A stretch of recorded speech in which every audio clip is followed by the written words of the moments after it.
Mmm, Mungkin gini Mas ya, kalau saya nggak tahu apakah di kebun raya sendiri ya, kita bicara di kebun raya ya, spesifik ya, itu sebetulnya ada seberapa beragam Mas kira-kira yang ada di kebun raya ini, dan mungkin kita pengen tahu current condition ya yang ada di kebun raya ini sebenarnya, apakah berapa persen yang dinyatakan kritis, berapa persen yang dinyatakan tadi, apa beberapa kategori-kategori itu tuh sebelum akhirnya extinct tadi yang paling ujung kan.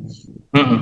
Itu bisa digambarkan nggak Mas, mungkin secara singkat aja, dari diversitas yang ada di kebun raya ini? Wah, ntar harus buka data dulu nih. Bukan data ya. Bentar. Karena Oke. yang tahu Mas ya, orang raya gitu, saya tahu ya kalau dulu kan yang kita suka di momen tertentu. Tapi mungkin ada beberapa yang, karena gini Mas, nih saya agak mengkritik juga nih pengelola kebun raya nih Mas ya. Iya. Itu sekarang tuh tidak terlalu informatif gitu ininya. Harusnya dibikin menarik gitu kan, supaya orang tuh datang wisata itu buat edukasi juga gitu, kalau mengenalkan tanaman, tumbuhan, diversitas itu kan kita harusnya kenal itu, tapi justru aspek edukasi ini kayaknya kurang kurang menonjol gitu. Saya nggak tahu, terakhir ke kebun raya itu rasanya saya 3 tahun lalu tuh masih tidak terasa edukasinya sebetulnya. Tapi itu mungkin hal lain lah. Nah, ini saya mau Ya. konfirmasi ke Mas. Ini pembahasan yang berat ini. Jadi memang apa ya? Apa target marketnya wisata ya, dalam tanda kutip wisata kemudian kan beda-beda ya. Mungkin kalau kalau dari sisi mungkin Mas Kiradi yang mungkin lebih apa eh, apa namanya ya,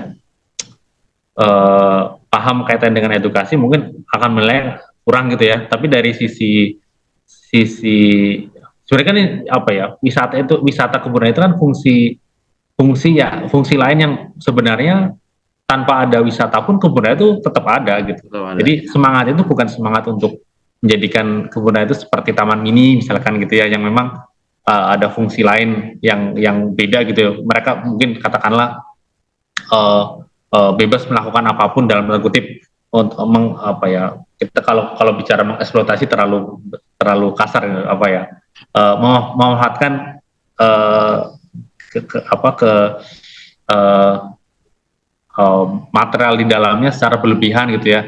Kalau di kebun kan memang kita dibatasi oleh aturan, dan memang tujuan utamanya adalah untuk melakukan tadi ya konservasi itu yang supaya apa ya, kita bisa menjaga tumbuhan itu. Bahkan ketika ada program restorasi ataupun yang lain yang kaitannya dengan uh, penanaman kembali untuk jenis-jenis tertentu, stoknya ada di kebun raya gitu loh.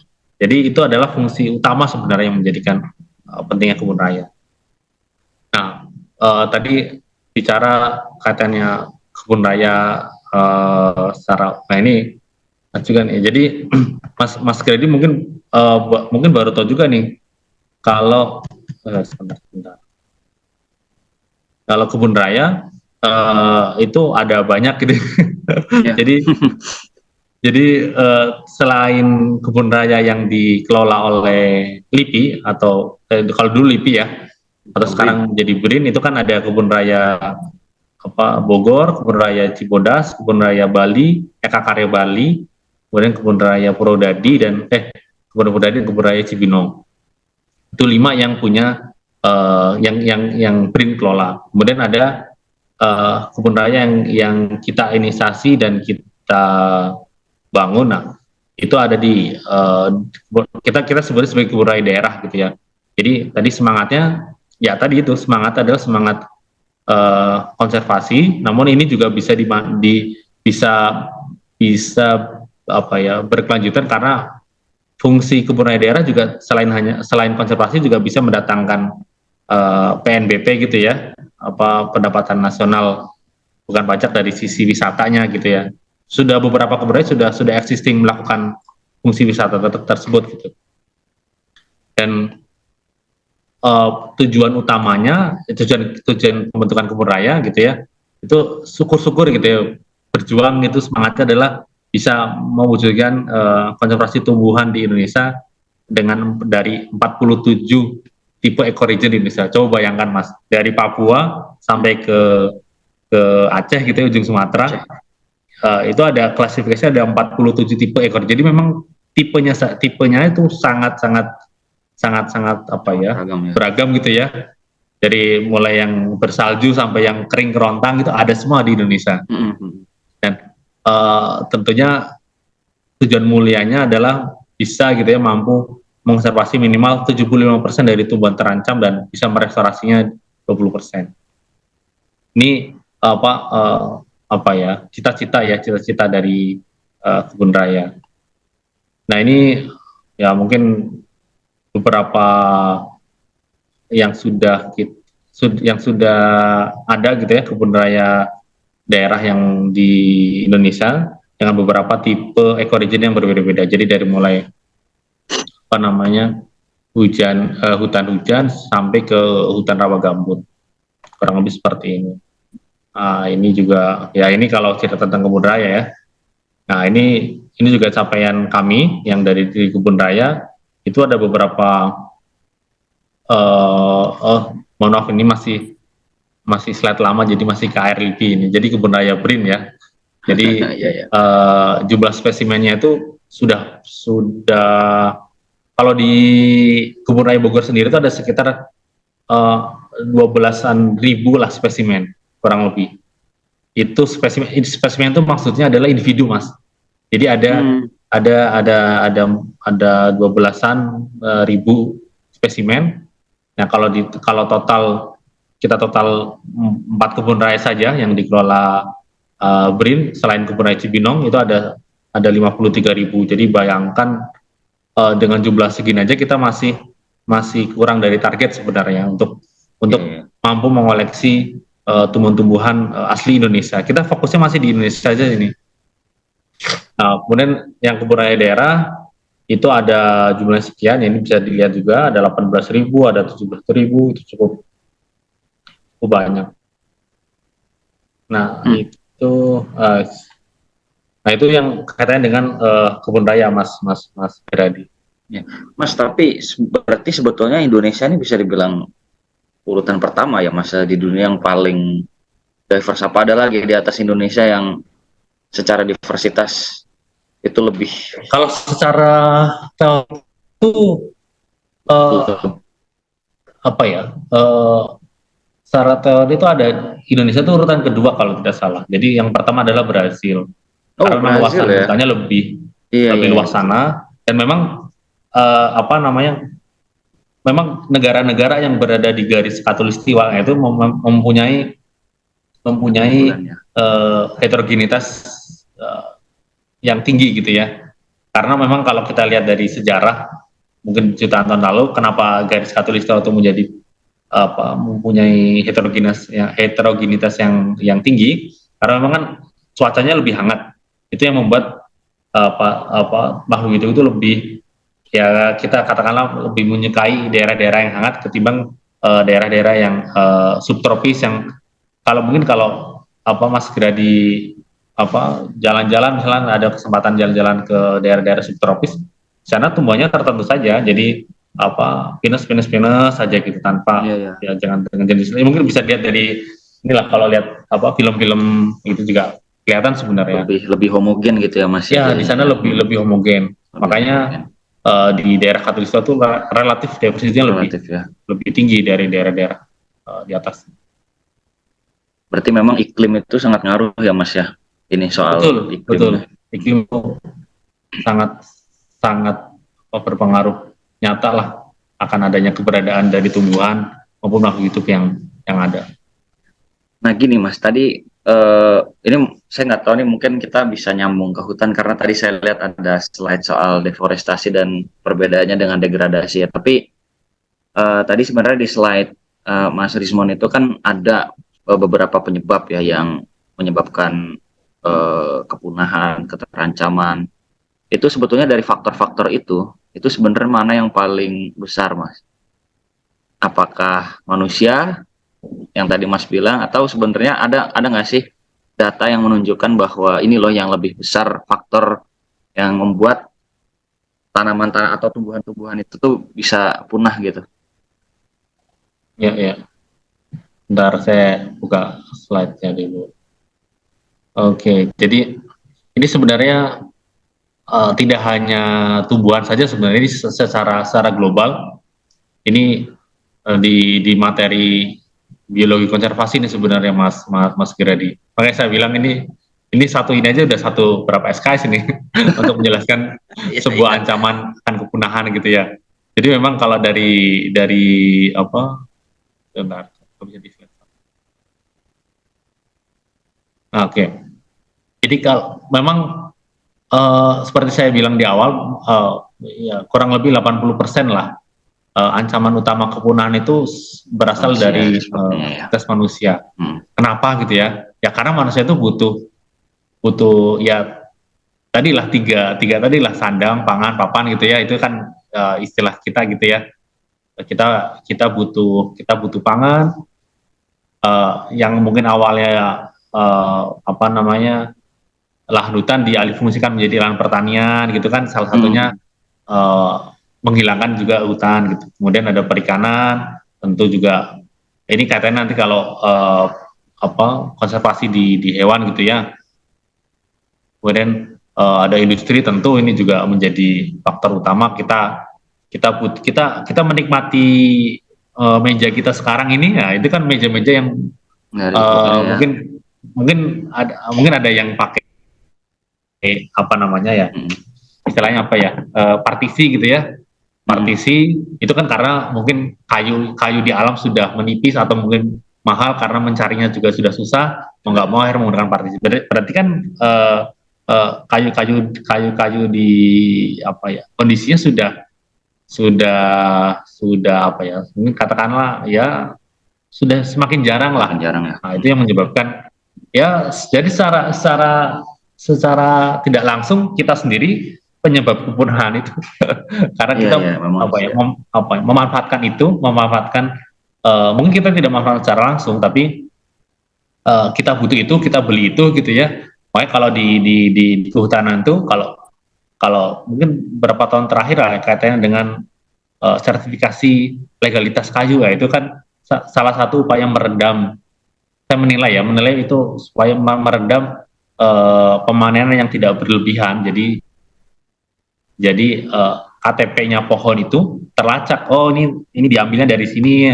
Nah, tapi kan di luar itu yang illegal logging banyak. Nah, Iya, banyak yang nggak itu terkontrol yang ya. akhirnya kan ya sebenarnya sudah ada usaha untuk meredam dengan menerbitkan SPLK.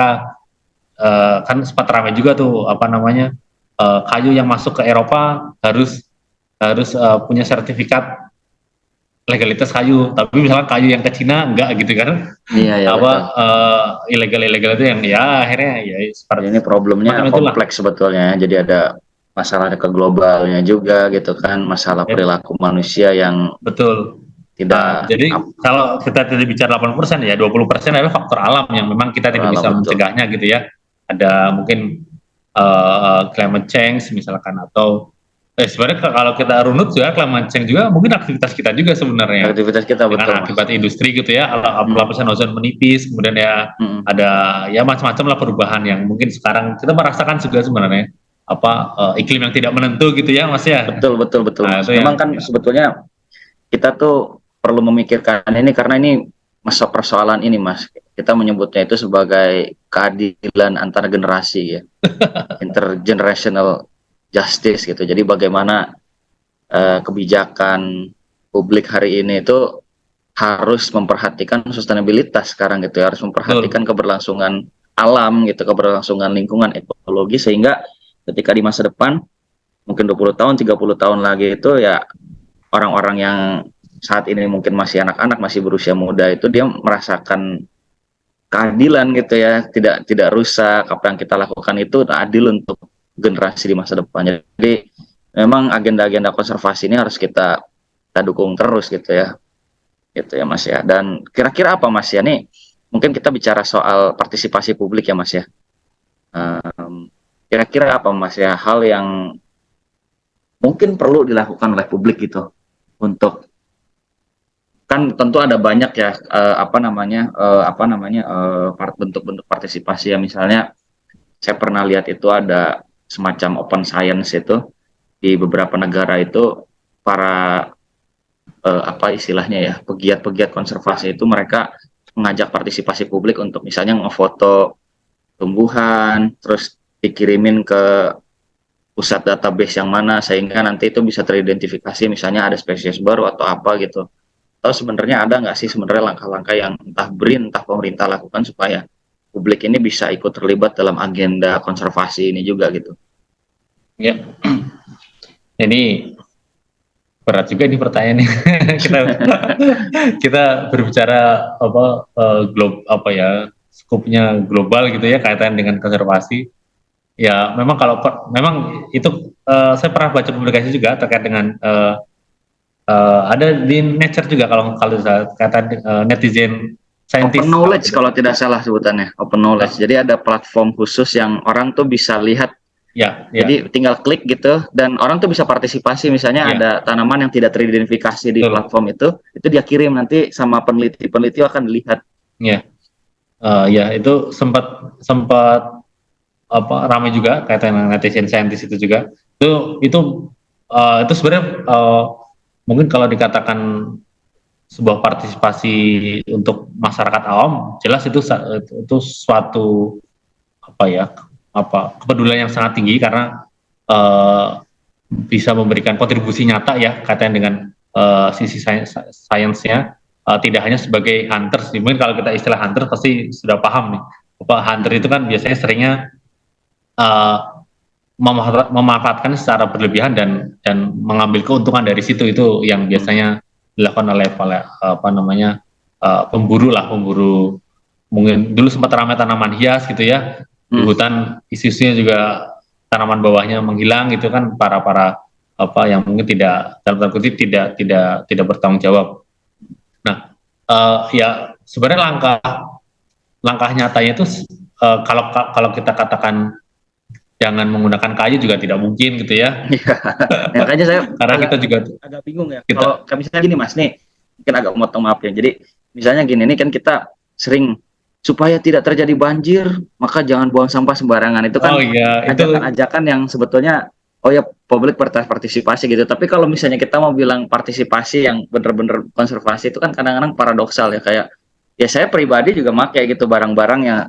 Itu sebetulnya basicnya dari tumbuhan, walaupun tentu bisa dibilang ya kita makainya juga dalam porsi yang wajar gitu ya. Tapi kan dengan dunia yang digerakkan oleh ekonomi, bisnis, orang berorientasi mencari keuntungan, dan di dunia yang begitu berat gitu, bahkan ketika orang beralih dari kantong plastik ke kantong belanja aja itu udah bikin sampah baru sebetulnya, bukan plastik tapi kantong-kantong belanja. Itu kan sebenarnya itu kan manusia itu jadi penuh problematik gitu ya. Dia penuh masalah sebenarnya hidupnya dengan alam gitu. Jadi kadang-kadang saya bingung juga nih, apakah memang hal-hal kecil ini jadinya relevan untuk kita lakukan gitu, atau sebenarnya kita perlu mendorong nih, perlu ada aksi lebih konkret nih secara global, komitmen bersama negara-negara ini untuk sama-sama punya ini nih aksi bersama untuk melindungi, terutama ya ini di bidang Mas Rismon ini ya, masalah konservasi tumbuhan ini.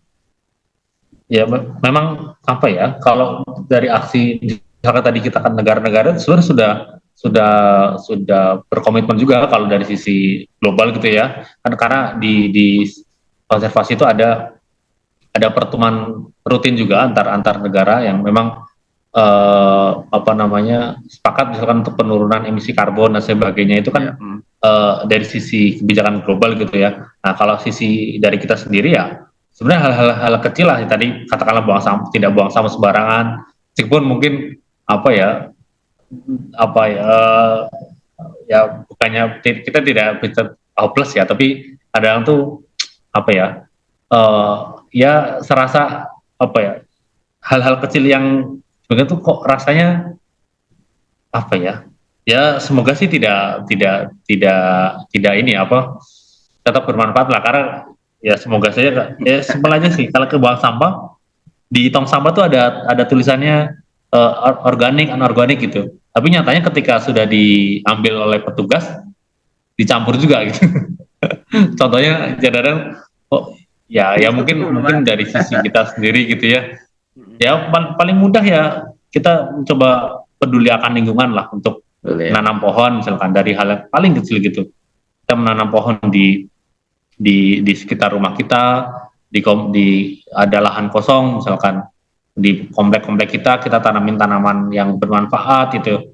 Secara langsung itu akan menyadarkan eh, yang lain gitu ya bahwa apa menanam pohon bisa bermanfaatkan selain buahnya juga teduh gitu. Itu kan fungsi-fungsi yang mungkin dianggap tidak penting tapi sebenarnya Jadi apa ini ya ya.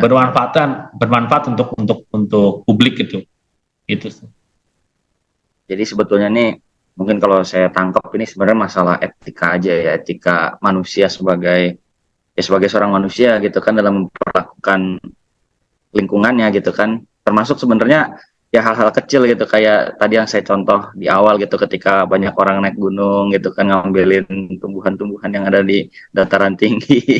Itu kan Iya. sempat ya dikecam gitu kalau Mas Rismon buka Twitter tuh kok yang gitu-gitu tuh udah kena hajar banyak orang itu biasanya. Iya memang itu problem sih memang orang-orang kan semangat naik gunung tuh kadang-kadang tidak Iya, tidak apa ya semangat itu pengen pengen mengambil sesuatu yang memang tidak ada di bawah gitu lah betul itu itu ya. kan problem gitu ya. Kita kadang-kadang tuh Padahal membawa ketika tanaman itu dibawa ke bawah nggak akan tumbuh gitu. nggak akan Kadang orang tumbuh tidak kan itu berpikir kan ke karena sana gitu. memang habitatnya kan di dataran tinggi gitu. Betul. Cuman karena mungkin dia pengen ya eksistensi diri gitu ya foto dan segala macam atau kenang-kenangan yang saya juga nggak ngerti. Nah ini saya kira nih edukasi ini juga jadi penting gitu. Makanya saya berharap sebenarnya peran-peran edukasi mungkin harusnya di pemerintah ya, terutama ya ke pemerintah ini harusnya bisa lebih lebih kuat lagi dalam edukasi publik ini gitu dan di sekolah-sekolah ini harus lebih kuat lagi Betul. pengajarannya karena paling efektif kan kita menggunakan ininya mediumnya sekolah ya dari sejak anak-anak itu hal-hal yang paling kecil buang sampah nggak buang sampah sembarangan karena itu kan behavior ya perilaku ya kalau kita lihat di kayak di Jepang aja itu udah dari kecil aja mereka udah diajarin soal hal-hal yang paling paling basic dalam life skill lah gitu ya itu udah diajarin gitu ini PR-nya ke situ Itu PR kita bersama mas. PR kita bersama betul ya Generasi mau ya kita kan akan menjadi penerus ini kedepannya kan. kita penerus soalnya nih jadi saya juga gak mau lah kalau misalnya di 20 tahun lagi gitu ya kita nggak bisa ngelihat tumbuhan-tumbuhan yang dulu masih ada gitu kan hanya bisa lihat dari foto yang seperti tadi Mas Rismon bilang gitu Hmm. kan dan ya Ada saya mengkhawatirkan apa nih kalau kita membiarkan perilaku seperti ini lama-lama ya tadi equilibriumnya itu lama-lama hilang gitu keseimbangannya hilang nih bencana bisa-bisa ada sama kita ada ini apa namanya katanya dengan apa ya tumbuhan yang makhluk hidup yang punah itu saat enggak ada sebentar.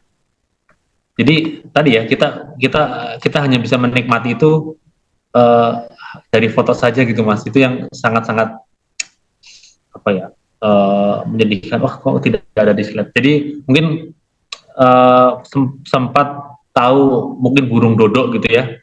hmm. Tahu nggak mas Tahu burung tahu dodo? Mas tahu pernah dengar Nah, saya sepertinya belum saya buka. kalau tumbuhan ada nggak Mas kira-kira contoh di tumbuhannya biar biar Uh, tervisualkan aja yang tumbuhan kita cuma bisa sekarang nih cuma bisa lihat fotonya doang nih tumbuhan ya tumbuhan apa ya tumbuhan yang punah kalau punah itu kayaknya yang benar-benar kita nih sekarang udah nggak bisa lihat itu lagi gitu dan ya itu tadi cuma bisa lihat di foto dan kita kan berharap tidak akan sampai ke depan tuh nggak akan sampai nambah gitu daftar foto-foto tumbuhan punah itu kan ada itu di website Aisyah itu ada mas. Apa ada ya nanti bisa saya cek aja ada. deh nggak apa-apa kalau ini Memang saya jadi memang apa ya memang yang sering menjadi apa menjadi materi itu sukanya adalah burung dodo gitu karena itu burung dada contoh ya, yang sangat konkret real ya. sangat sangat apa ya sangat favorit gitu ya karena dulunya dianggap sebagai burung yang tidak tidak jadi kan kalau kasusnya burung dodo ini kan dia ada dia dia terisolasi di pulau tertentu gitu ya.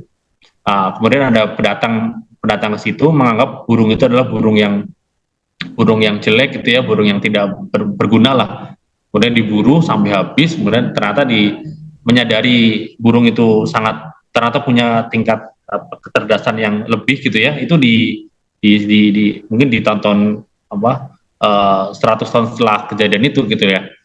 Nah, dianggap ternyata wah menyesali lah ibarat seperti itu. Nah, itu yang ya itu yang saya takutkan itu akan terjadi di tumbuhan gitu ya. Kita menganggap misalkan tumbuhan masih banyak kok di alam, masih banyak kok di alam gitu. Atau kita anggap nggak guna gitu ya. Nah Padahal itu kan mungkin ilmu pengetahuan berkembang, atau di masa depan ternyata ini ada manfaat gitu kan. Kita kan betul. Mungkin kalau kita seringnya kayu meranti gitu ya. Kalau di toko-toko bangunan gitu, kayu meranti masih banyak di alam, lama kelamaan ya, kalau pengalaman di alam gitu ya, datang ke hutan Kalimantan misalkan, yang mencari kayu meranti itu yang tertentu itu yang susah. Banyak jenis-jenis tumbuhan yang susah ditemukan, yang kayu-kayu meranti kan. Jadi kan kayu meranti itu kan dari jenis Sorea, kemudian dari kalau nama latinnya banyak ya. Jadi orang-orang awam tuh ngomongnya masih banyak juta gitu. Padahal enggak ya, susah udah berkurang drastis. Nah itu yang ya kita takutkan itu terjadi gitu, apa istilahnya. Betul Mas. Kita menganggap itu masih banyak, ternyata sebenarnya sudah tidak ada. Betul. Ini saya mohon maaf, sebenarnya banyak sekali pertanyaan saya secara pribadi, tapi tadi yang seperti Mas bilang, kalau semuanya ditanya ini saya perlu bayar 1 semester nanti. Tapi ini menarik sebenarnya Mas. Memang menurut saya ini isu tumbuhan ini jarang orang ini lah. Makanya kenapa Next Policy ini kita coba ngangkat ini, karena menurut kami ini sangat relate sebenarnya dengan kebijakan Mas. Karena hari-hari ini kan kita bicara soal krisis iklim gitu ya. Iya betul. Pertemuan sebelumnya kita bicara soal karbon, sekarang kita bicara soal tumbuhan. Itu sebetulnya kan dua hal yang sangat relate dengan kondisi iklim kita gitu ya. Kalau kita nonton film-film pop culture kayak The Last of Us yang sekarang lagi rame, itu kan sebetulnya kaitannya dengan climate change gitu ya. Yang katanya tiba-tiba jamur yang tiba-tiba dia beradaptasi dengan iklim yang semakin panas sehingga dia bisa menginfeksi manusia. Itu kan walaupun itu science fiction ya, tapi menurutku itu dalam kehidupan nyata aja tuh, kalau kita membayangkan logiknya sama, itu kan mungkin akan kejadian gitu. Kita nggak tahu. Saya dengar katanya ada virus-virus yang karena ada perubahan iklim itu bisa jadi bisa jadi bermutasi dan tumbuh gitu. Itu kan tapi hal yang mungkin ya Mas. Ya, betul. Gimana Mas? Kalau kita berpikir agak overthinking gitu ya, hal-hal yang ada di film science fiction tuh kejadian loh di nyata.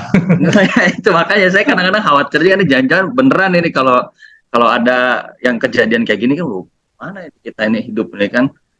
Kayak kemarin lah kasus COVID itu kan banyak film science fiction sebelumnya kan Mas, atau film-film banyak lah kaitannya, kejadian juga di tahun 2020 gitu. Dan saya tadi baru baca berita ya Mas, ini agak mencengangkan juga. Jadi inti bumi itu, baca Kompas ya, inti bumi itu udah mulai agak jadi putarannya tuh agak terbalik dia. Saya nggak ngerti apakah ada beberapa komponen di inti bumi itu yang harusnya dia berputarnya normal gitu ya, itu jadi reverse. Ini agak menarik juga karena ternyata ada beberapa penelitian itu menunjukkan bahwa ternyata bumi itu sempat berhenti berapa per 0,000 milidetik itu.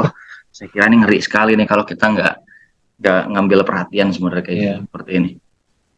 Oke Mas, Mas Rizwan, terima kasih banyak nih. Mohon maaf banget tadi di awal mungkin ada kendala-kendala teknis ya kita. Ini harapannya ini bisa jadi edukasi publik, walaupun mungkin masih sangat permukaan sekali ya. Harapannya ini bisa banyak orang-orang yang tertarik untuk belajar lebih dalam soal konservasi, walaupun mungkin nggak harus sekolah formal ya, tapi dia bisa ingin mengerti konservasi, ingin ikut terlibat di dalamnya. Oke, terima kasih Mas Rizwan atas partisipasinya juga untuk masih sharing ke sini. Mohon maaf atas segala